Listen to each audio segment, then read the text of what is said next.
Jaya Radha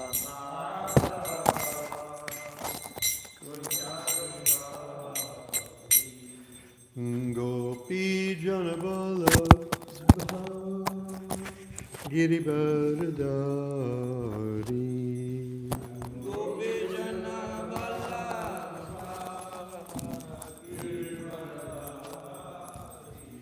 Jaya Gopi Janabala Girivardhari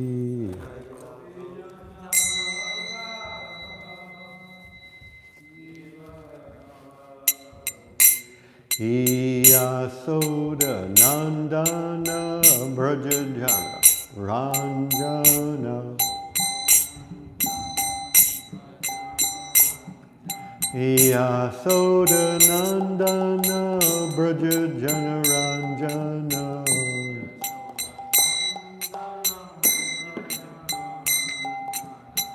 Yamunatira Vanachari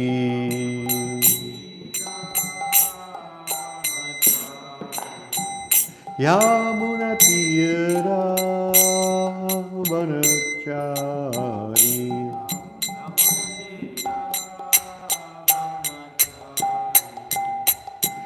Jai Radha Madhava Kunja Vihari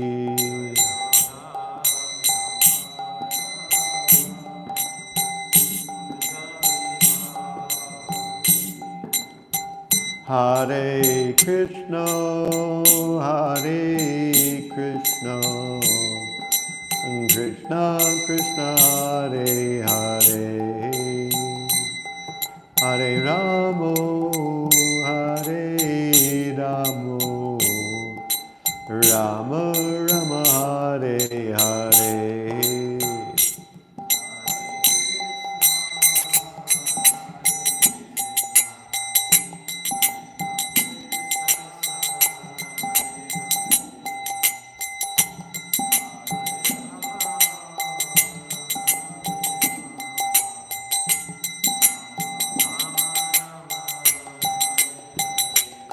Hare Krishna, Hare Krishna, Krishna Krishna, Hare Hare, Hare Rama, Hare Rama, Rama Rama, Hare Hare.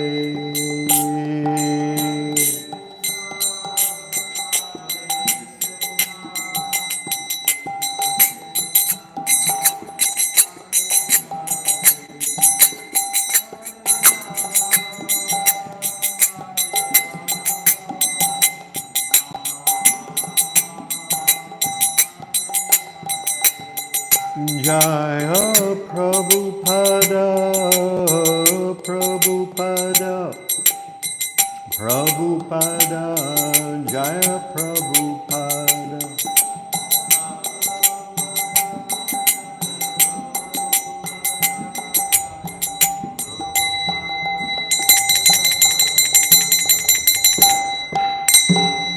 Jaya Om Vishnupad, Paramhamsa Parvajikacharya, Do Tadasata Śrīmad. Divine Grace, A.C. Bhaktivedanta Swami Prabhupada Ki. Ananta Koti Vaishnava Vrinda Ki. Grantaraj Śrīmad-Bhāgavatam Ki. Samveda Bhakta Vrinda Ki. Gaur Premanandi. All glories to the assembled devotees. All glories to the assembled devotees. All glories to the assembled devotees. All glories to Shri Shri Guru and Shri Gauranga.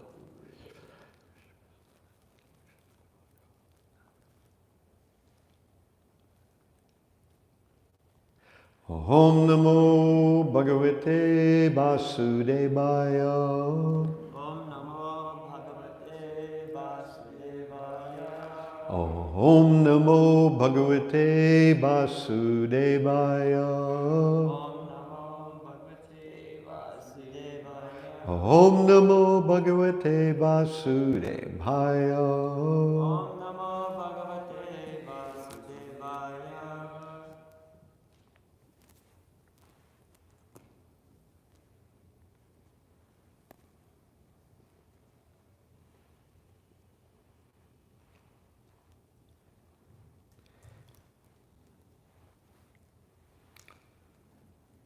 on 2/8/17 today, right?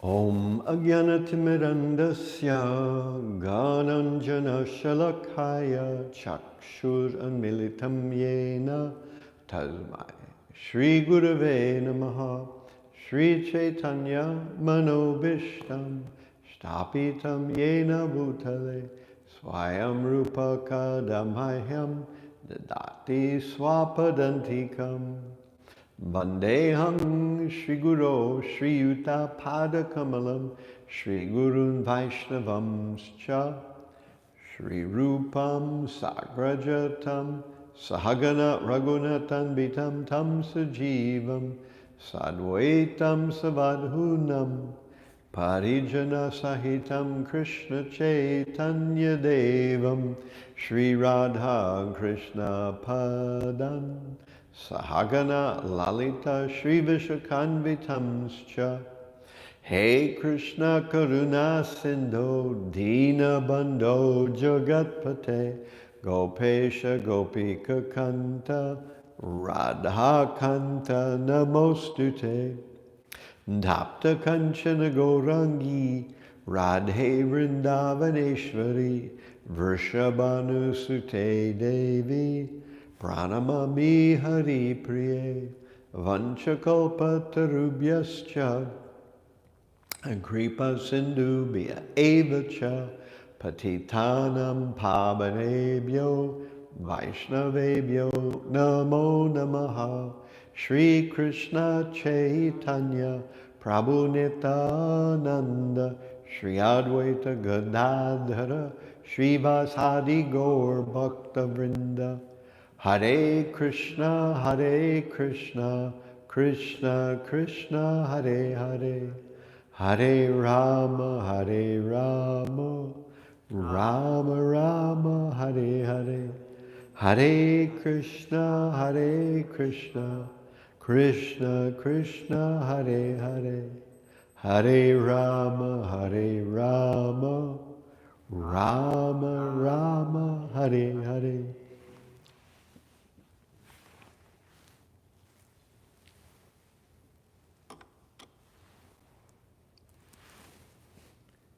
Yugani Yugamanam cha Yugani Yugamanam cha Yugani Yugamanam cha Yugani Yugamanam cha Dharmo yascha Yuge Yuge Dharmo yascha Yuge Yuge Dharmo yascha Yuge Yuge Dharmo yascha Yuge Yuge Avataranu Charitam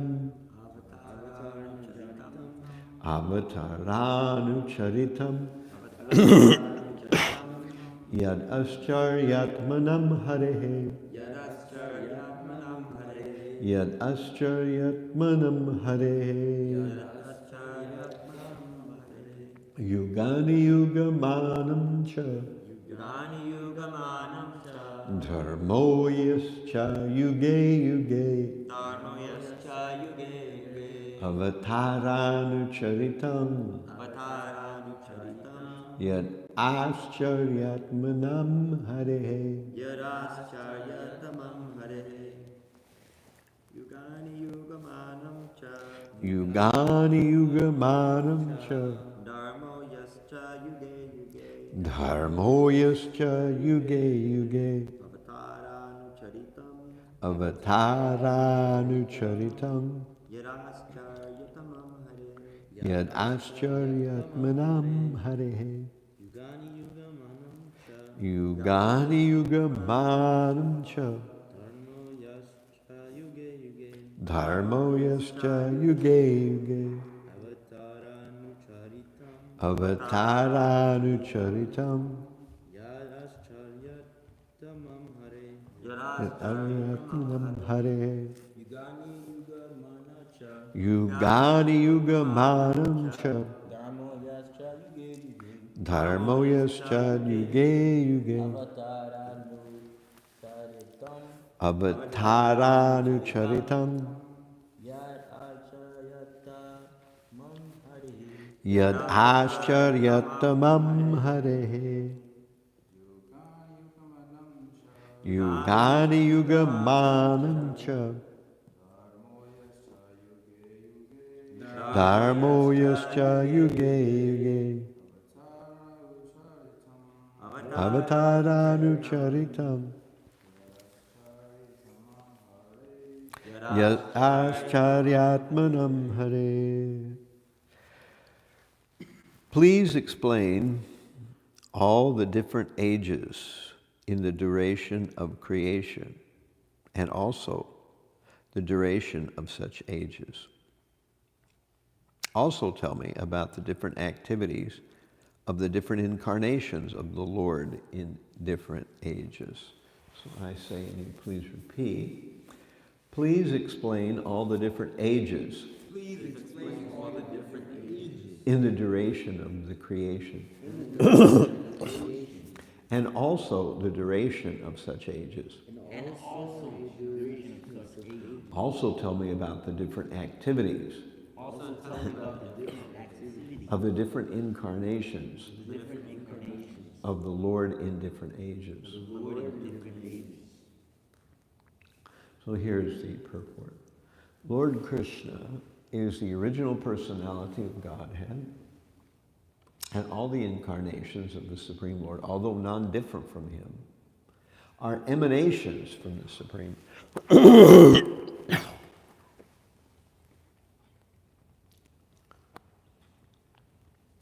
Maharaj Pariksit inquired from the great and learned sage Shukadeva Goswami about the different activities of such incarnations, so that the incarnation of the Lord might be confirmed by his activities in the authoritative scripture. Maharaj Pariksit was not to be carried away by the sentiments of common men to accept an incarnation of the Lord very cheaply. Instead, he wished to accept the incarnation of the Lord by symptoms mentioned in the Vedic literatures and confirmed by an acharya.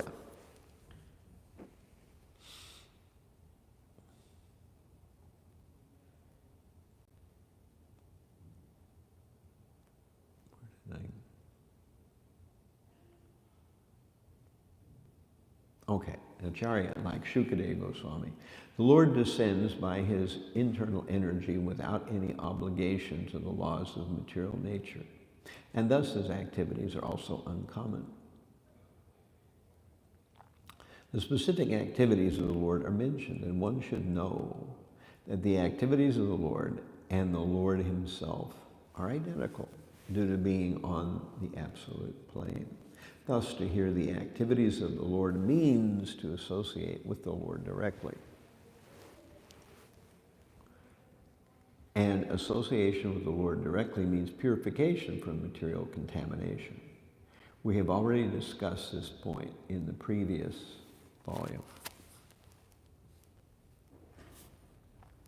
Yugani yuga manam cha dharmo yascha yuge yuge avataranucharitam yat ascharyatamam harihe.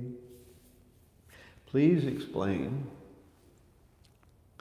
all the different ages in the duration of the creation, and also the duration of such ages. Also tell me about the different activities of the different incarnations of the Lord in different ages.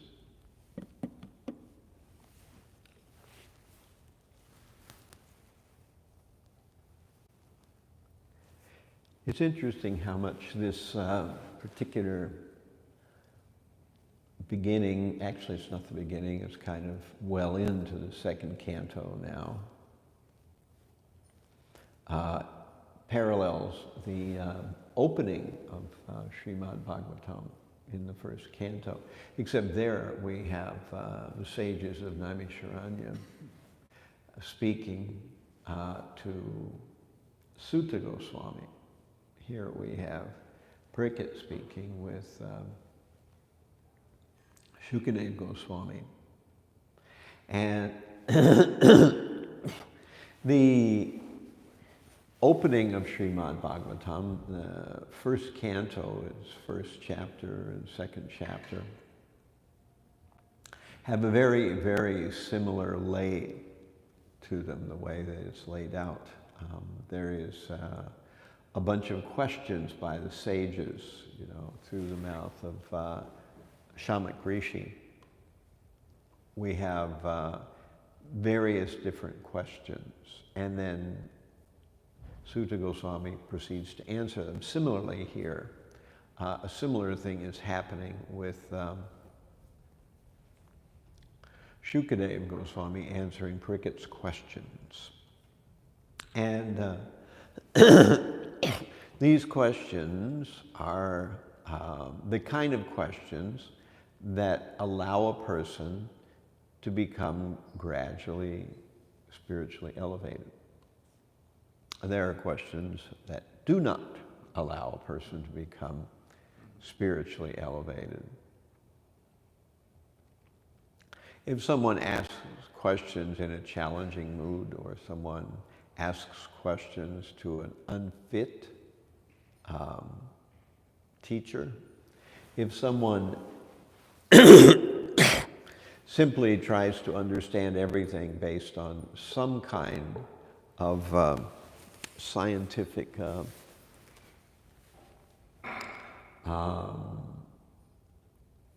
experimentation, one will never come to any final understanding of anything. However, what will happen when you ask the wrong kind of questions, or you ask them in the wrong way, or you ask them to the wrong person, is you will go further and further down the road of hearing some kind of explanation, but it will never satisfy you, and you will never come anywhere close to getting a real grip on what's going on in this funny world that we live in. Questions on our minds. Try to find a place to hide. Behind thoughts of busy days, how long can we go on this way? These are kind of the lyrics from a song by Bankalananda.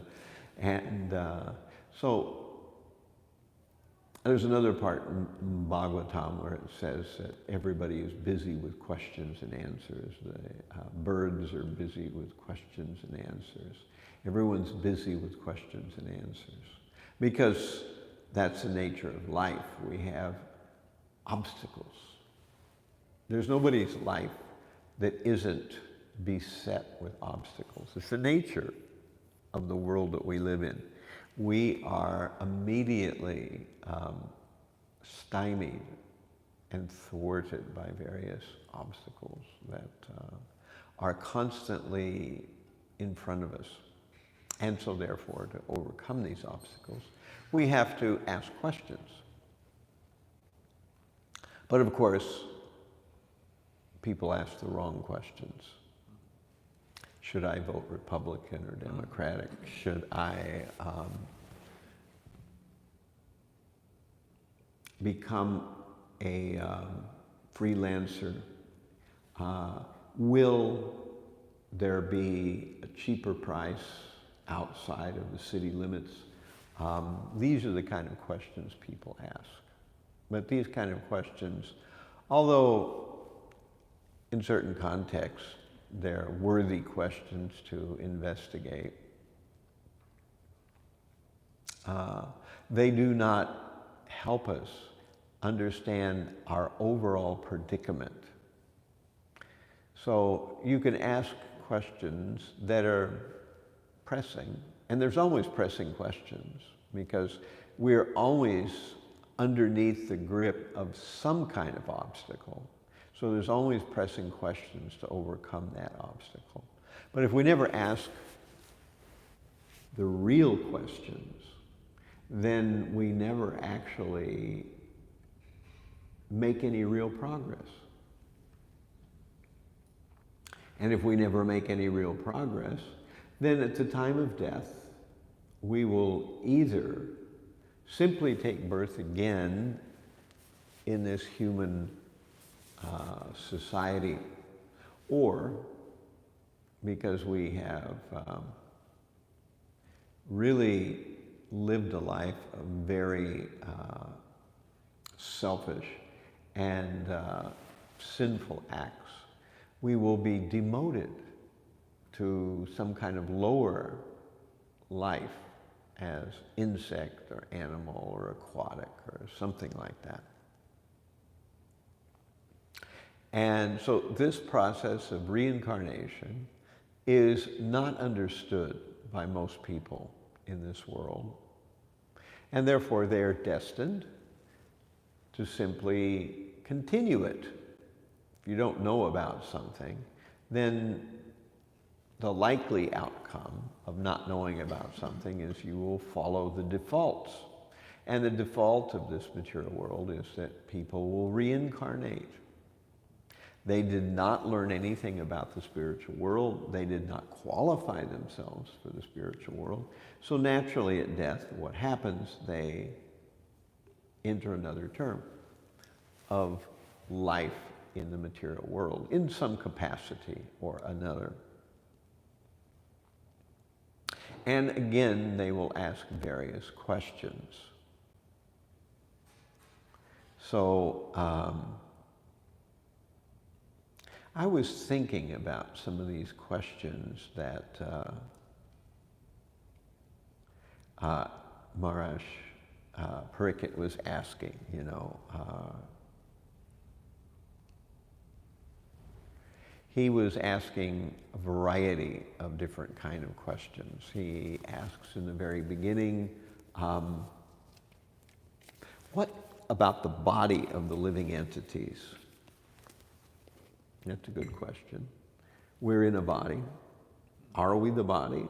Is the body something different from the living entity? So most people assume it's not. Most people assume the body equals the self.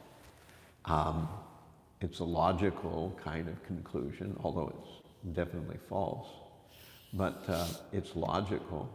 And therefore, because they assume they are the body, this is a misconclusion, a false conclusion. And this means that you will interact with the people of this world, you'll interact with this world in a way that will eventually cause you difficulties, more and more difficulties, and certainly will not liberate you at the time of death, and therefore you'll get a chance to get a return ticket to material loka.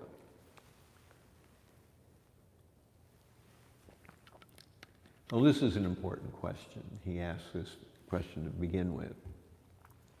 As we remember, this chapter, chapter 8, followed on from chapter 7 of second canto, where we were hearing about Brahma getting asked questions by Narada Muni.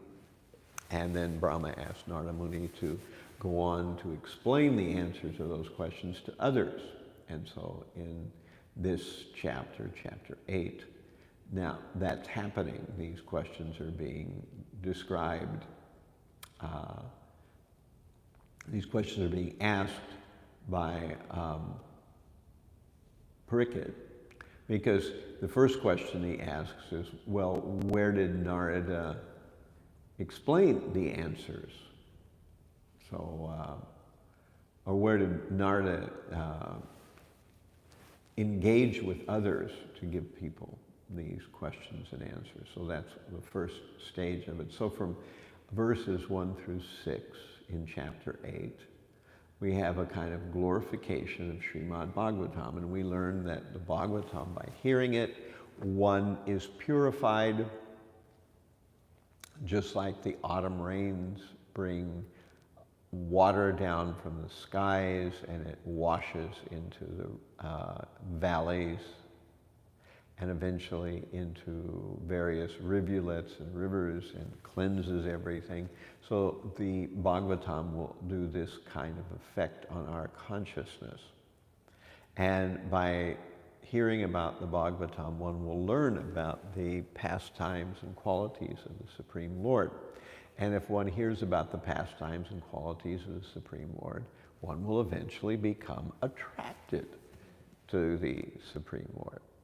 You will not be attracted to the Supreme Lord if you do not hear anything about it. And actually, that's one of the things that is a real sore spot in modern religion, that we do not hear much about God.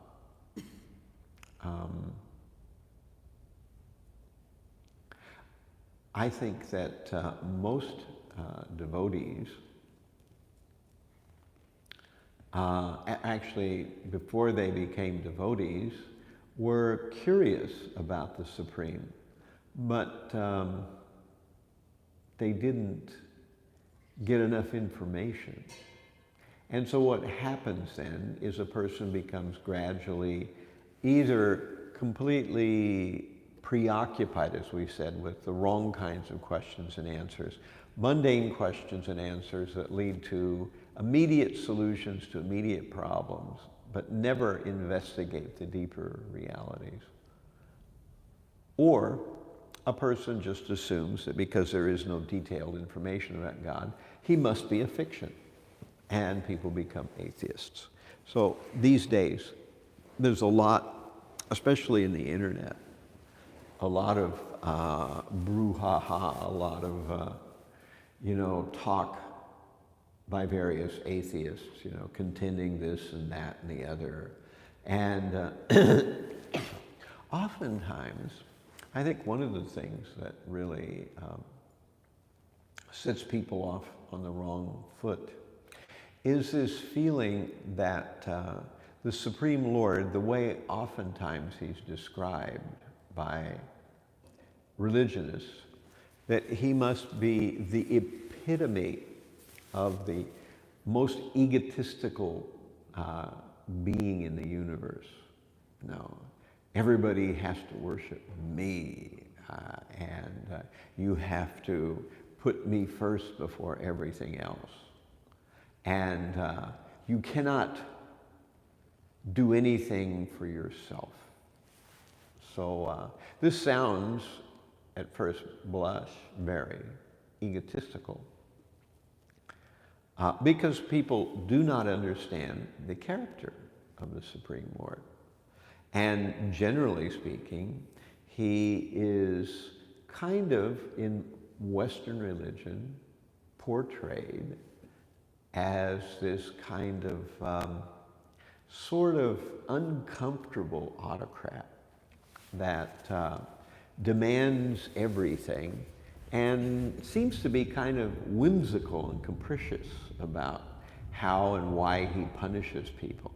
And he seems to create a world that makes no sense, that we walk around in, and someone can be doing good things and get run over by a car. Somebody can be living a desperately wicked life and wind up accumulating more and more wealth.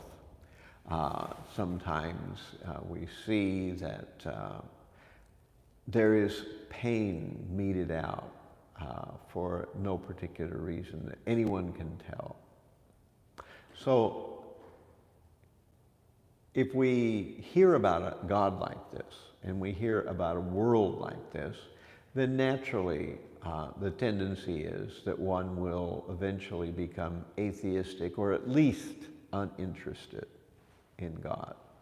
So if we don't learn anything about the Supreme Lord, we will be left with this impression of a whimsical, kind of totally illogical, and sort of stone-hearted, unfeeling, egotistical being that is put forward by various religions as the center of our supposed adoration. So this is why we actually need real knowledge about God.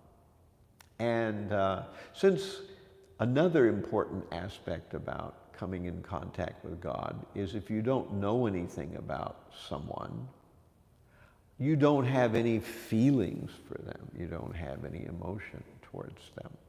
But if we learn about Krishna, we learn kind of how he deals with his devotees.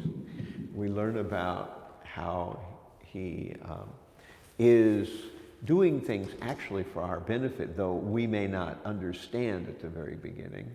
But if we learn more about him, what he's doing makes more and more sense, and the world is not this kind of crazy place where there's this supreme egotist that causes people to suffer apparently for no reason and for no good purpose.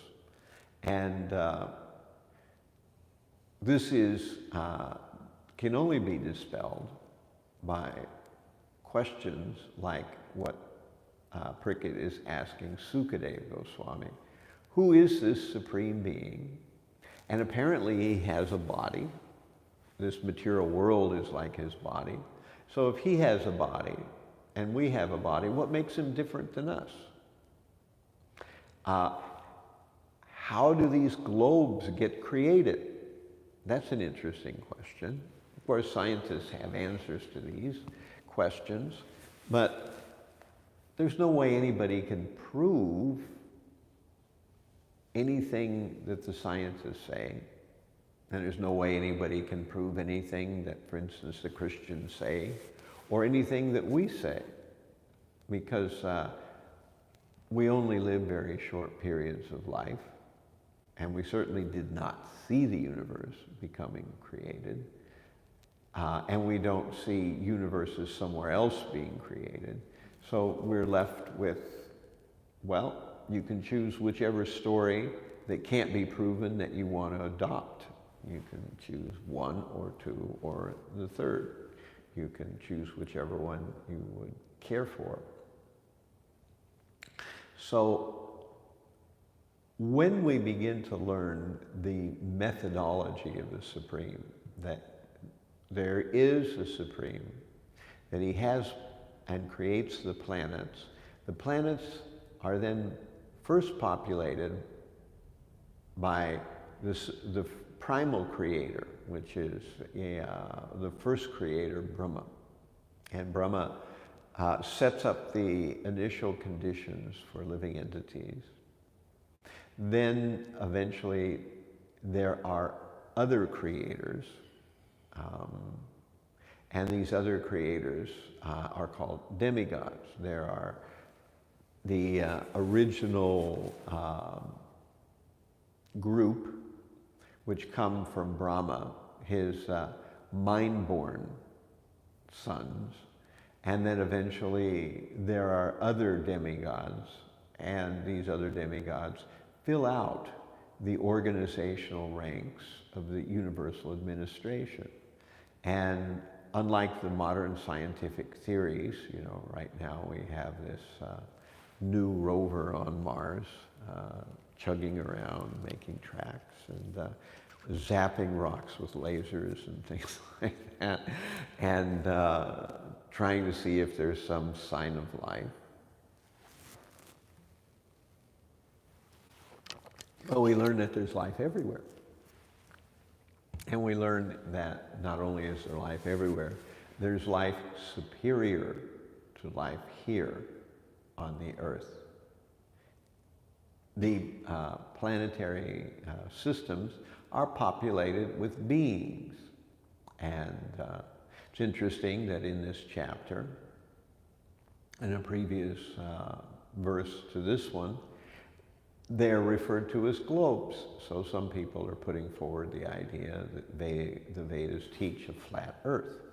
And some people do believe in the flat Earth. There is a flat Earth, and that is Bhumandala. But that's different from the globe that we live on.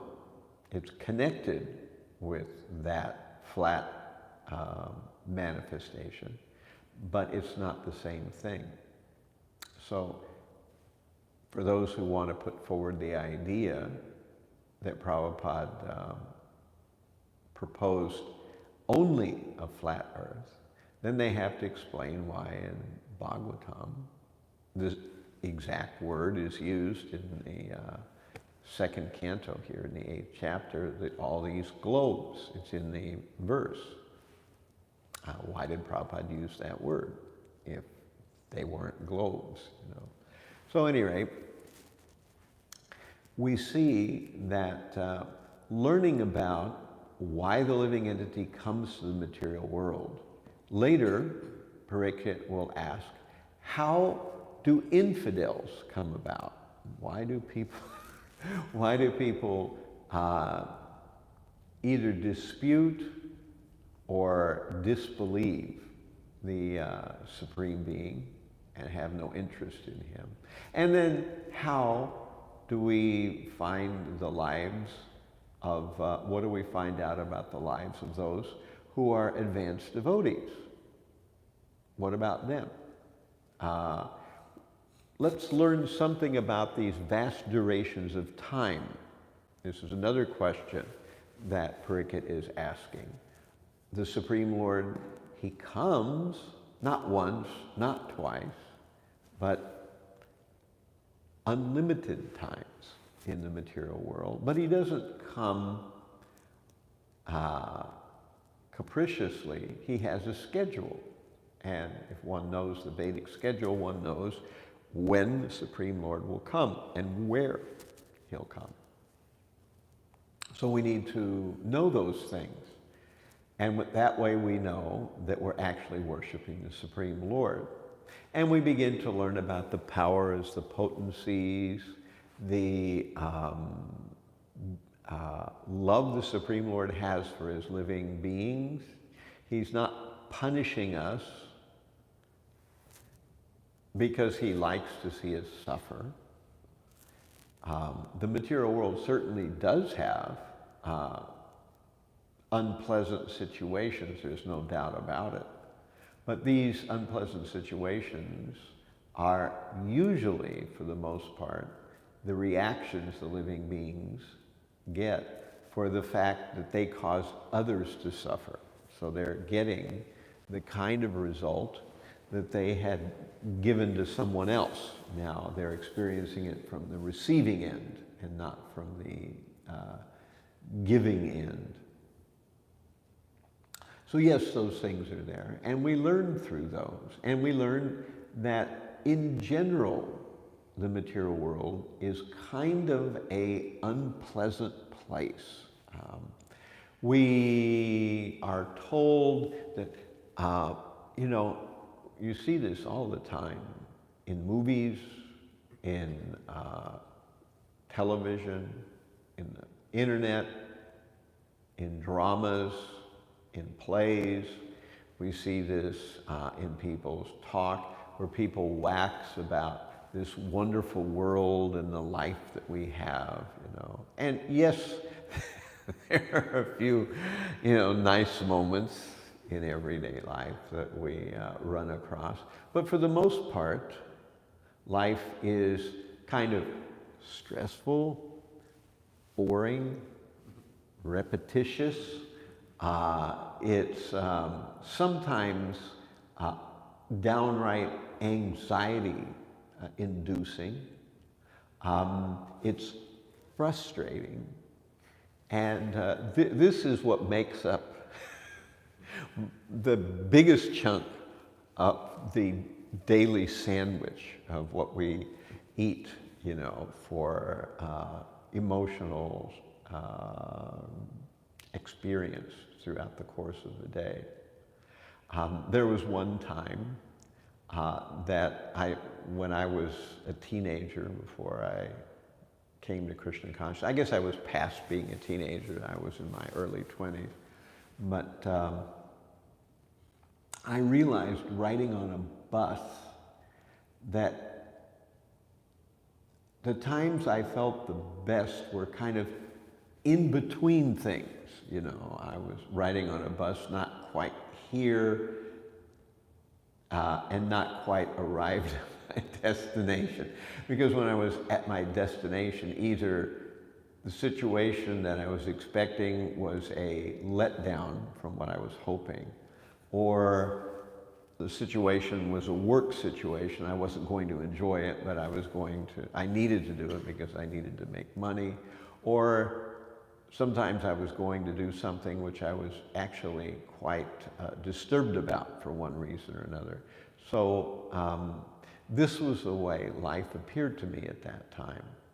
And I think this happens to a lot, especially young people, that this happens to a lot of them. This is why people are disturbed and oftentimes depressed. Because unless you have a true understanding of what's going on in this world, you will tend to feel that this world is kind of abusive and punishing in all kinds of ways, and that you are destined to be frustrated over and over again. And this can certainly make you feel depressed. And if you don't understand that there's actually something worthwhile here that you can do and you have no disqualification for. In the material world, the first thing you generally realize about people, interactions, and positions is that people are in a position because of certain qualifications. And because they have them, that means other people don't have that qualification. And whenever you look around, you see there's so many reasons why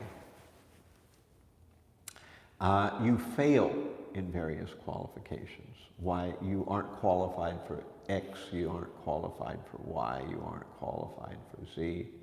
So therefore,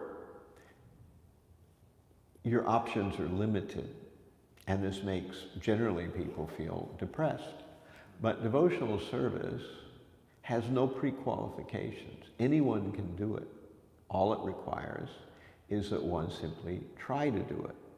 And then as you try to perform devotional service, it does seem like a strange answer to the question of how do I become happy? The answer to how do I become happy is, first part, is you stop trying to become happy.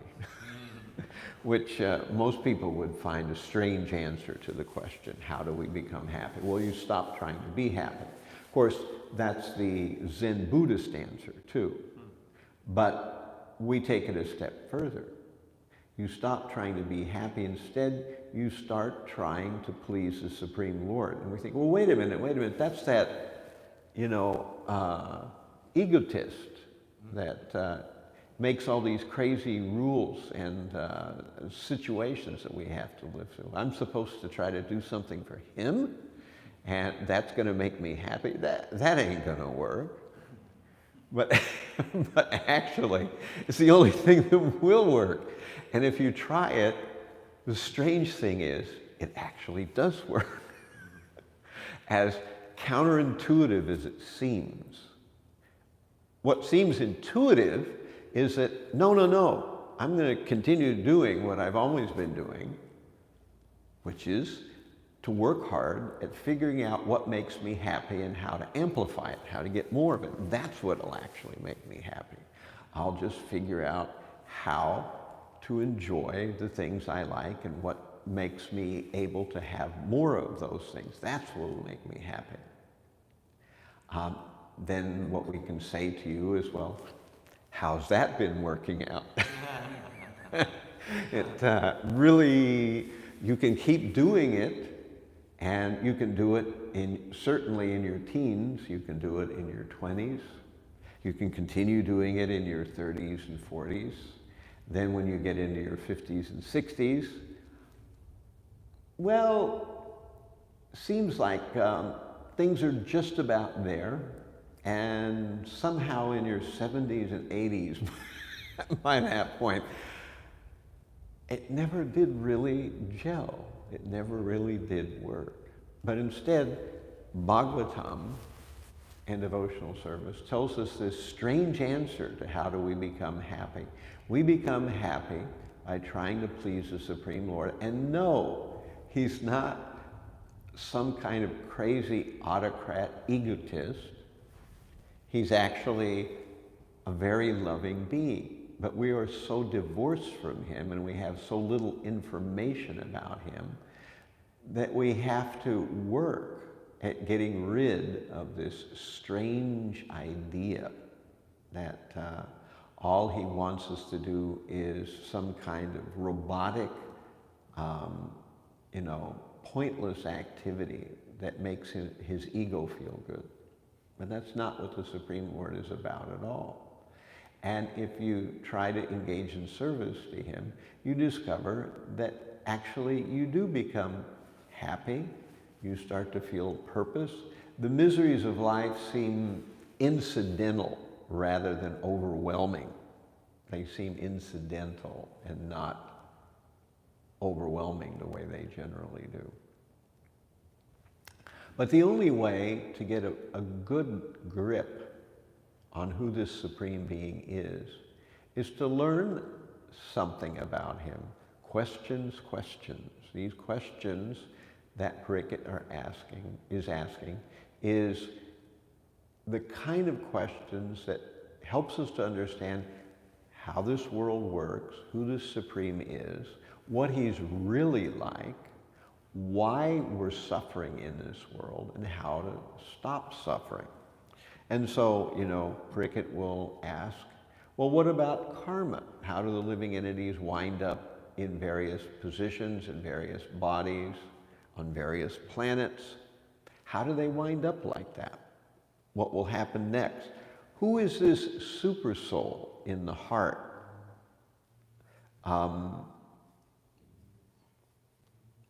What is time? How does it work? How did outer space get created? What about Varnashram Dharma? How does that work? Why are certain people in one kind of role in society and other people are in a different kind of role? How did the elements, these various parts of material creation, how did they get created? So, how will things eventually be destroyed? Why do we think about dharma, artha, kama, and moksha? The Vedas talk about that. What is up with those things? What about mystic powers? Do they exist? How does one get one? Are they worth anything? So these are the kind of questions. It's an interesting group of questions. These are the questions that are sprinkled out in this chapter 8 of the second canto. And then in chapter 9, Sukadeva Goswami will begin to plow his way through these questions. So from first verse to the 6th verse in this chapter 8 of Śrīmad-Bhāgavatam, Parikshit glorifies the Bhagavatam. Then from 6 to 23, he asks these questions. He puts these various questions to Sukadeva Goswami. And then from 24 through 29, he humbly asks Sukadeva Goswami to answer his questions. And that's how chapter 8 of second canto flows. Okay. Any questions, comments, feedback? Yes? Were you saying that the original translation was the earth was flat and then... No, I didn't say the original translation was. I was saying that there is indeed a flat aspect of what's called Bhumandala, which is sometimes called Earth. It is, we've talked about it a little bit. It kind of more relates to the solar system, which even in modern science, the solar system is considered flat. But the earth plane is sometimes called Bhumandala, which indeed is flat. But we live on a globe, and that globe is called Bhugola, which actually means globe. It's not a disk in the Sanskrit language. And it's a part of Bhumandala, but it's not the whole of Bhumandala. So it's a piece of a larger structure. So there is a flat earth, but it's not the naive flat earth that is sometimes described by modern flat earthers, and there were certainly people in bygone times that also understood the earth in that way. But the Vedas do not describe the earth only in that way.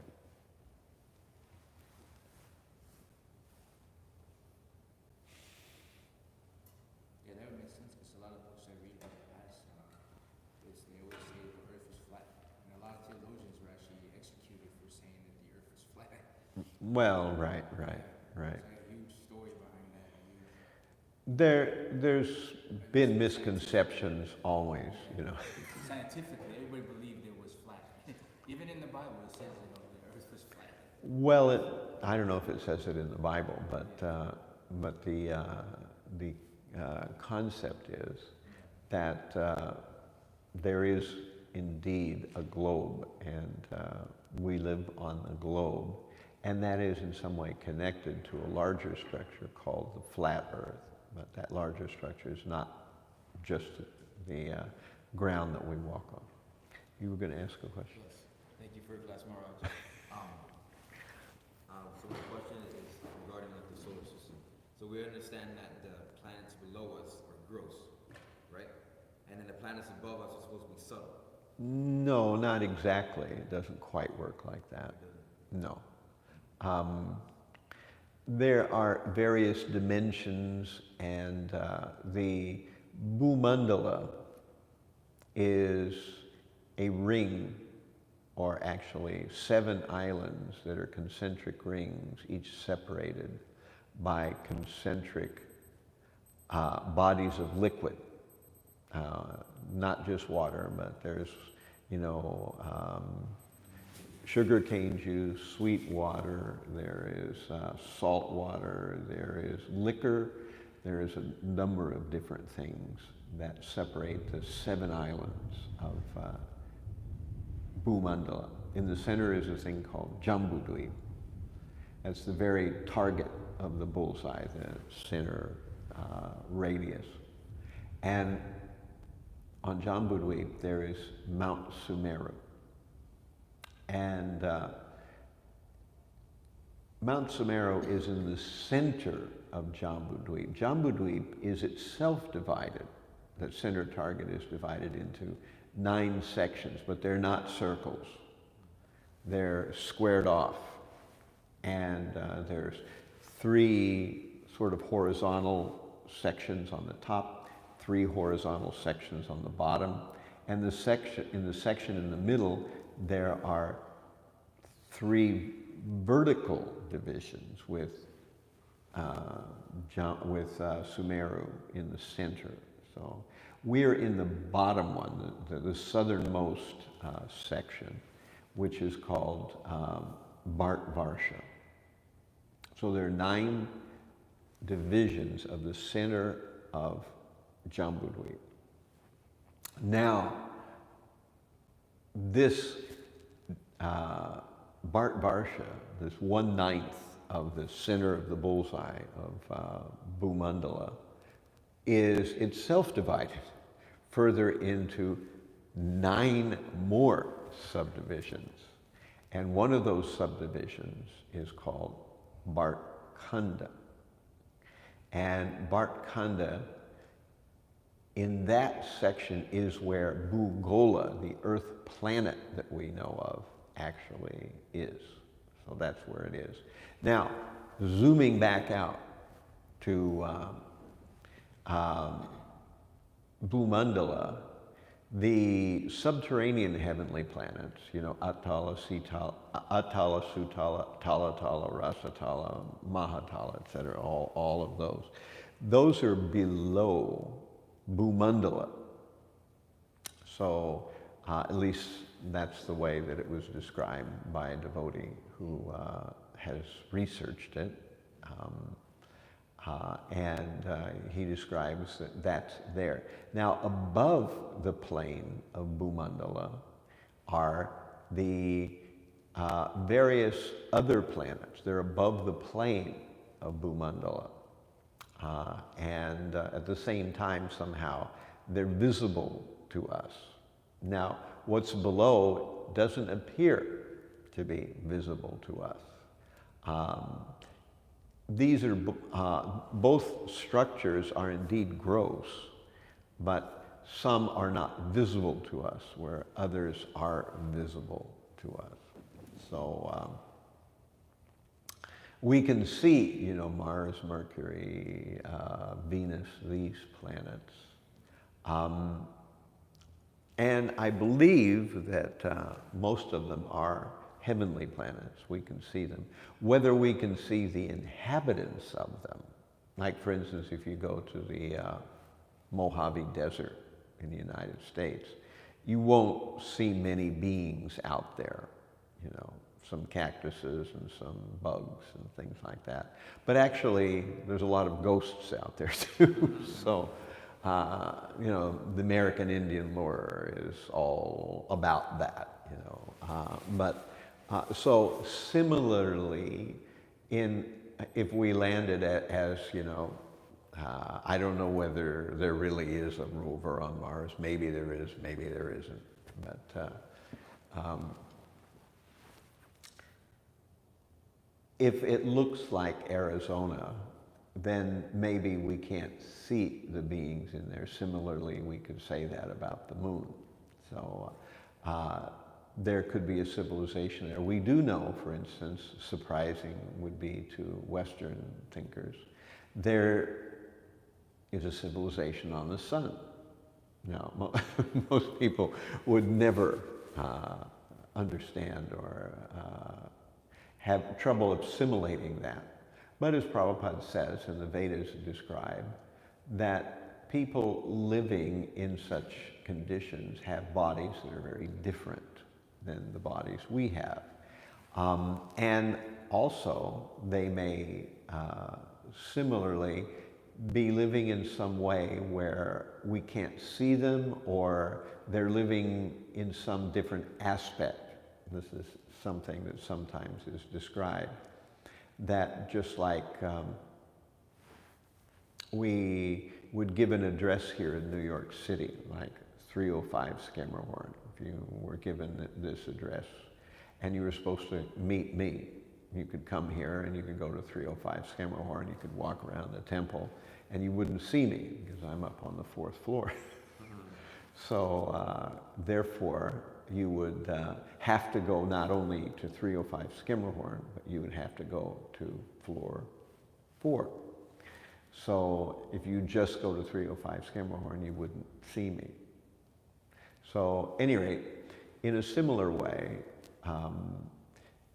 it's possible that living entities are there in these apparently vacant places, but we can't see them either because they have bodies that don't resemble what we're used to, or they're living in some dimensional aspect where they're not visible to us, one of those two things. A lot of this has been talked about by various devotees, and the universe, the material universe, is a very complex thing. We don't have all the answers, but then neither does anybody else.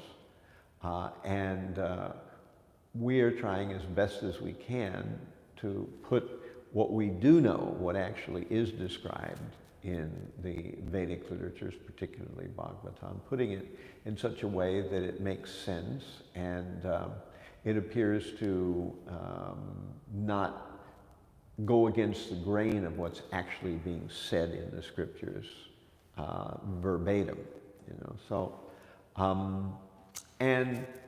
it seems like we're coming to a lot of pretty good conclusions about it for the most part, and a lot of things can be said, whereas some things are definitely hard to explain. But if you try to explain the modern scientific theories, you'll also find that there's a lot of places where you can't explain things, and a lot of places where there are apparent paradoxes or problems that you have to work your way around. For that matter, if you want to believe the Old Testament version of the outlay of the material world, also there are things that are difficult to explain because the universe is very complex. It doesn't matter whether you're looking at it from a scientific angle or a Vedic angle or whatever angle. It's very complex, and there's no possibility of describing all the aspects of it. And it's designed that way. It's designed that way to be bewildering and to kind of force our intelligence to give up at a certain point, because